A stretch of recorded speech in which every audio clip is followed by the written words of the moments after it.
ఓ యువతి యువకుడు అక్రమబంధం పెట్టుకున్నారు. దానికి సహజీవనం అనే పేరు పెట్టుకుని ఎంజాయ్ చేశారు. కానీ ఆ యువకుడు మళ్ళీ ఇంకో యువతిని ప్రేమించి పెళ్లి చేసుకున్నాడు. ఇటు పెళ్ళాం అటు లవర్తో ఎంజాయ్ చేస్తూ ఒకే ఇంట్లో ఉంటున్నాడు. ఇక్కడి నుంచి వారి జీవిత కథ మలుపులు తిరిగింది.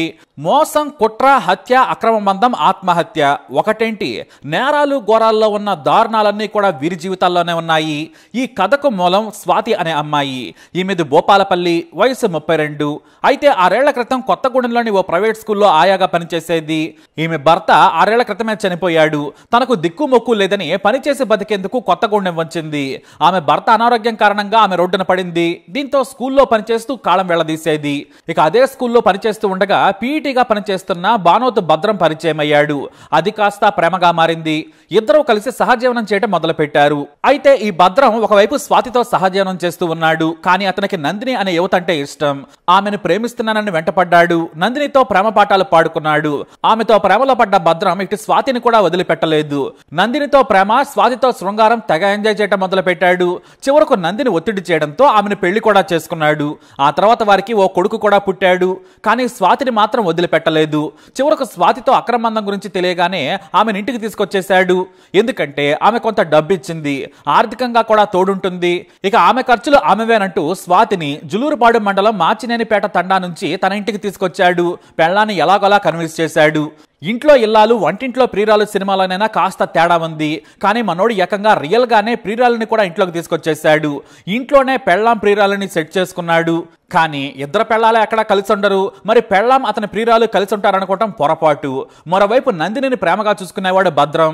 దీంతో స్వాతికి ఆమె మీద అసూయ పెరిగింది. పైగా కొడుకంటే భద్రంకు చాలా ఇష్టం. దీంతో వీరి మధ్య ఏదో విషయంపై గొడవలు జరిగేవి. నేను నీకంటే ముందొచ్చాను, నువ్వు నేను చెప్పినట్లుగా వినాలని స్వాతే డామినేట్ చేసేది. నేను కట్టుకున్న భార్యను నిన్ను ఉంచుకున్నాడని ఆమె నిలదీసేది. ఇలా గొడవలు పెద్దవవుతూ వచ్చాయి. అయితే స్వాతి కొత్తగూడెంలోని బట్టల షాపులో పనిచేసేది. నందిని తన కొడుకును చూసుకుంటూ ఇంటి దగ్గరే ఉండేది. స్వాతికి భద్రం భార్య నందిని మీద అసూయ పెరిగిపోయింది. ఆమె లేకుంటే నాకే భద్రం దక్కేవాడని రగిలిపోయింది. ఆమెను వదిలించుకోవాలని కుట్ర చేసింది. అయితే ఈ బట్టల షాపులో పనిచేస్తున్న సమయంలో జులూరుపాడు మండలం సాయిరాం తండాకు చెందిన హలావత్ రత్నకుమార్తో అక్రమబంధం పెట్టుకుంది స్వాతి. ఈమె ఒకవైపు ఇంటి దగ్గర ప్రియుడు, షాపు దగ్గర లవర్ అన్నట్లుగా రంజుగానే జీవితం నడిపిస్తూ ఉంది. ఇటు భద్రానికి పెళ్ళాం లవర్ ఉన్నారు. ఇటు స్వాతికి ఇంటి దగ్గర పాత లవర్ భద్రం, షాపు దగ్గర కొత్త ప్రియుడు రత్నకుమార్ ఉన్నాడు. దీంతో రత్నకుమార్తో ఎంజాయ్ చేయడం మొదలుపెట్టింది. ఈ క్రమంలోనే అతని అమాయకత్వాన్ని కూడా క్యాష్ చేసుకుంది స్వాతి. ఈమె గురించి తెలియక రత్నకుమార్ శాంతం సమర్పించుకున్నాడు. నువ్వంటే నాకు ఎంతో ఇష్టమని బాగా నమ్మించింది స్వాతి. తనకు సింగరేణిలో ఉన్నతాధికారులు తెలుసు, మా నాన్న అందులోనే పనిచేస్తున్నాడు, నాకు మా నాన్నకు నాయకులు తెలుసు, చాలా మందికి ఉద్యోగాలు ఇప్పించామని చెప్పుకుంది. దీంతో నాకు కూడా ఒక ఉద్యోగం చూడమని రత్నకుమార్ చెప్పాడు. కానీ ఉన్నతాధికారులకు లంచాలు ఇవ్వాలి, లేదంటే ఎవరని చెప్పింది. దీంతో అప్పులు చేసి 15 లక్షల రూపాయలను స్వాతి చేతిలో పెట్టాడు. సరిపోవని మళ్లీ స్వాతి చెబితే భార్య బంగారం కూడా తెచ్చి ఆమెకిచ్చాడు. ఇటు ఉద్యోగం, మరోవైపు శృంగారం ఎరగా వేసి రత్నకుమార్తో ఆడుకుంది స్వాతి. ఇక ఆమె కోపమంతా కూడా మొదటి ప్రియుడు భద్రం భార్య నందిని మీదే. తన కోసం భద్రం భార్య నందినిని చంపాలని కోరింది. రత్నకుమార్ సరేనన్నాడు.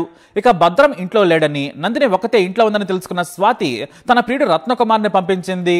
సెప్టెంబర్ 29న ఆమె ఇంట్లో ఒంటరిగా ఉన్న సమయంలో నందిని మీద దాడి చేశాడు రత్నకుమార్. అయితే ఆమె ప్రతిఘటించింది. గట్టిగా అరవడంతో అక్కడి నుంచి పారిపోయాడు రత్నకుమార్. చుట్టుపక్కల వారు వచ్చి గాయపడ్డ నందినిని ఆసుపత్రికి తరలించారు. అయితే తనను చంపేందుకు భద్రం, స్వాతి కలిసి కుట్ర చేశారని జులూరుపాడు పోలీసులకు ఫిర్యాదు చేసింది నందిని. అంతేకాదు కొడుకుని తీసుకుని తల్లి దగ్గరకు చేరుకుంది. అయితే తన భార్యపై జరిగిన దాడి తెలుసుకుని షాక్ అయ్యాడు భద్రం. కానీ నీకోసమే చేశానని కవర్ చేసింది స్వాతి. ఇటు భార్య పుట్టింటికి వెళ్లడంతో ప్రియురాలు స్వాతితో కలిసి ఉంటున్నాడు భద్రం. ఆమె కోరుకున్నదే జరిగింది. కానీ పోలీసులు స్వాతిపై పెట్టిన కేసుపై విచారణ మొదలు పెట్టారు. దీంతో దాడి చేసిన రత్నకుమార్ భయపడ్డాడు. తన పేరు బయటకు వస్తుందని వణికిపోయాడు. అయితే తనకు డబ్బులు తిరిగి ఇవ్వాలని రత్నకుమార్ స్వాతిని అడిగాడు. ఎందుకంటే అప్పుల వాళ్ళు అతని మీద పడ్డారు. ఇటు పోలీసులు తన ఇంటికి వస్తారనే కంగారు మొదలైపోయింది. అతని భార్య పార్వతికి విషయం చెప్పాడు రత్నకుమార్. ఇద్దరూ కలిసి స్వాతిని డబ్బులు అడిగినా తిరిగి ఇవ్వలేదు. మరోవైపు స్వాతి డబ్బులు తీసుకోవడమే కాకుండా హత్యాయత్నం కేసులో ఇరికించడంతో రత్నకుమార్ భయపడిపోయాడు. డబ్బులు ఇవ్వమంటేనేమో స్వాతి ఇవ్వడం లేదు. మరోవైపు తీసుకున్న బంగారం బంగారమైనా ఇవ్వాలని కోరిన స్వాతి ఎదురుదాడి చేసింది. దీంతో మోసపోయానని రత్నకుమార్ భార్యతో చెప్పుకొని కన్నీటి పర్యంతమయ్యాడు. మొత్తం ఉన్నదంతా ఊడ్చేయడమే కాకుండా అప్పు చేసి 15 లక్షలు ఇచ్చాడు. ఉద్యోగం వస్తుందనే నమ్మకంతో భార్య మెడలో ఉన్న బంగారం కూడా తీసిచ్చాడు రత్నకుమార్. ఇటు అప్పుల వారికి సమాధానం చెప్పలేక పరువు పోయిందని పోలీసులు వస్తే ఇంకా పరిస్థితి దారుణంగా ఉంటుందనే భయంతో భార్యతో కలిసి సెప్టెంబర్ 30వ తేదీన కొత్తగూడెంలో పురుగుల మందు దాగి ఆత్మహత్య చేసుకున్నారు. ఒకేసారి కొడుకు కోడలు చనిపోవడంతో రత్నకుమార్ తల్లిదండ్రులు న్యాయం చేయాలని పోలీసులను ఆశ్రయించారు. ఉద్యోగం ఇప్పిస్తానని నమ్మించి స్వాతి మోసం చేసింది. తీసుకున్న డబ్బును తిరిగి ఇవ్వకపోవడంతో తమ కొడుకు కోడలు చనిపోయారని పోలీసులకు ఫిర్యాదు చేశారు. పోలీసులు ఆ కేసును విచారణ చేస్తూ ఉన్నారు. స్వాతిని విచారించగా భద్రం పేరు చెప్పింది. తాను 8 లక్షలు మాత్రమే తీసుకున్నానని చెప్పింది. అందులో 2 లక్షల రూపాయలు భద్రానికి ఇచ్చారని పోలీసుల ముందు అంగీకరించింది. డబ్బులు తిరిగిస్తాను, నా మీద కేసు పెట్టద్దు, కానీ గడువు ఇవ్వాలని కోరింది. పోలీసులు ఒత్తిడి చేసి త్వరగా డబ్బులు ఇవ్వాలని చెప్పారు. దీంతో భద్రం తీసుకున్న 2 లక్షల రూపాయలు అడిగింది స్వాతి. నా దగ్గర లేవన్నాడు భద్రం.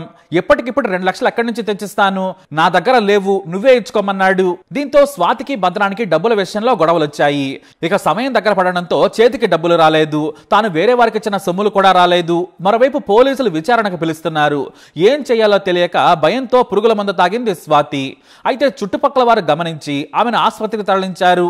3 రోజుల పాటు ఆసుపత్రిలో చికిత్స తీసుకుని ప్రాణాలతో బయటపడింది స్వాతి. ఇటు స్వాతికి ఏం చేయాలో పాలుపోలేదు. తాను చేసిన మోసం ఎంత దారుణమైందో రత్నకుమార్ దంపతులు ఆత్మహత్య చేసుకున్నాక కానీ తెలియరాలేదు. పోలీసులు తరచూ విచారణకు పిలుస్తూ ఉండడంతో తట్టుకోలేకపోయింది. ముందు 2 లక్షలు ఇవ్వమని భద్రాన్ని బెదిరించడం మొదలుపెట్టింది. ఆ తర్వాత ఇద్దరు గొడవ పెట్టుకున్నారు. అయితే నాకు తెలియకుండా నా భార్యపై దాడి చేయించింది, నా కొడుకు దూరమయ్యాడు, ఇప్పుడు డబ్బుల గురించి బెదిరిస్తోంది. ఇదంతా స్వాతి నా జీవితంలోకి రావడం వల్లనే జరిగింది. ఆమెను వదిలించుకోవాలంటే హత్య చేయాలి అనుకున్నాడు భద్రం. పక్కాగా ప్లాన్ వేశాడు. ఎలాగూ తన ఇంట్లోనే స్వాతి ఉంటుంది కాబట్టి చంపడం పెద్ద విషయం కాదనుకున్నాడు. నవంబర్ 9న రాత్రి సమయంలో అందరూ కలిసి భోజనం చేశారు. ఆ రోజు తన తల్లిని ఇంటికి రమ్మని చెప్పాడు. ముందే తన కష్టం గురించి తల్లి సరోజకు చెప్పుకున్నాడు.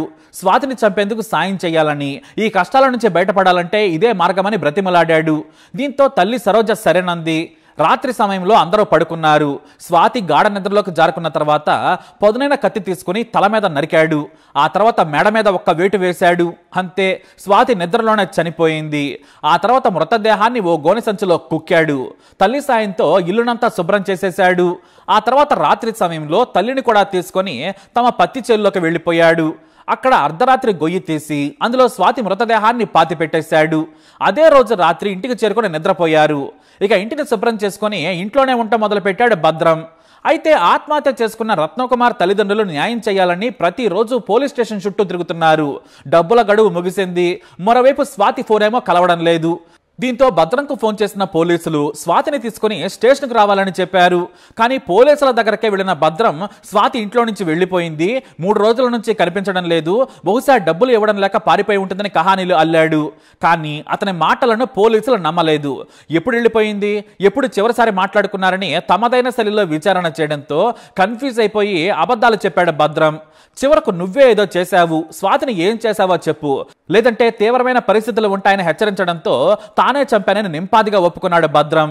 స్వాతి వల్ల డబ్బు సమస్య వచ్చింది, భార్యను చంపాలని చూసింది, ఆమె వల్ల నా సంసారం నాశనమైంది, కొడుకును కూడా చూడలేకపోతున్నాను, స్వాతి లేకుంటే ఈ కష్టాలు ఉండవని చంపేశానని పోలీసుల ముందు ఒప్పుకున్నాడు భద్రం. దీంతో కొత్తగూడెం డీఎస్పీ అబ్దుల్ రెహమాన్ ఆధ్వర్యంలో పోలీసులు మాచినేనిపేట తండాలోని భద్రం ఇంటికెళ్లారు. స్వాతి మృతదేహాన్ని బయటకు తీయించి పంచనామా నిర్వహించారు. ఆ తర్వాత పోస్ట్ మార్టం చేయించారు. అయితే దగ్గరి బంధువులకు ఫోన్ చేయడంతో స్వాతికి తమకు సంబంధాలు లేవని పోలీసులకు సమాచారం ఇచ్చారు. స్వాతి తల్లిదండ్రులు చిన్నప్పుడే చనిపోయారు. ఆమె పెళ్లి తర్వాత వెళ్లిపోయింది. స్వాతి గురించి తమకు తెలియదని, మృతదేహం మేము తీసుకోమని చెప్పేశారు. దీంతో 2 రోజుల పాటు ఆసుపత్రి మార్చరీలో స్వాతి మృతదేహాన్ని ఉంచుతాం, బంధువులు తీసుకెళ్లి అంత్యక్రియలు చేసుకుంటే మంచిది, లేదంటే మున్సిపాలిటీ వాళ్ళకి అప్పగిస్తామని పోలీసులు చెప్పారు. అయితే స్వాతి చేసిన మోసమే ఆమె ప్రాణాలు తీసింది. అమాయకురాలైన రత్నకుమార్ దంపతులను చీట్ చేసి లక్షల్లో ముంచెత్తింది. అందం ఎరగా వేసి రత్నకుమార్తో హత్య చేయించాలనుకుంది. ఇటు డబ్బు కూడా ఇవ్వలేదు, బంగారం కూడా ఇవ్వకుండా చీట్ చేసింది. భయంతో పరువు కోసం ఆ అమాయక దంపతులు ఆత్మహత్య చేసుకున్నారు. కానీ ఆ పాపం స్వాతిని కూడా వెంటాడింది. ఏ డబ్బుతో అయితే ప్రియుడితో ఖుషి చేసిందో ఆ డబ్బు కారణంగానే ప్రియుడి చేతిలో చనిపోయింది స్వాతి. అనాథగా పెరిగిన దారి తప్పిన స్వాతి మొత్తం 3 కుటుంబాలను నాశనం చేసింది. ఈ ఘటన స్థానికంగా సంచలనం సృష్టించింది. మరి స్వాతిపై మీరేమంటారు? మీ అభిప్రాయాన్ని కమెంట్ ద్వారా తెలియజేయండి. వీడియో అప్డేట్స్ కోసం మా ఛానల్ ఫాలో అవ్వండి. అలాగే తప్పకుండా సబ్స్క్రైబ్ చేసుకోండి.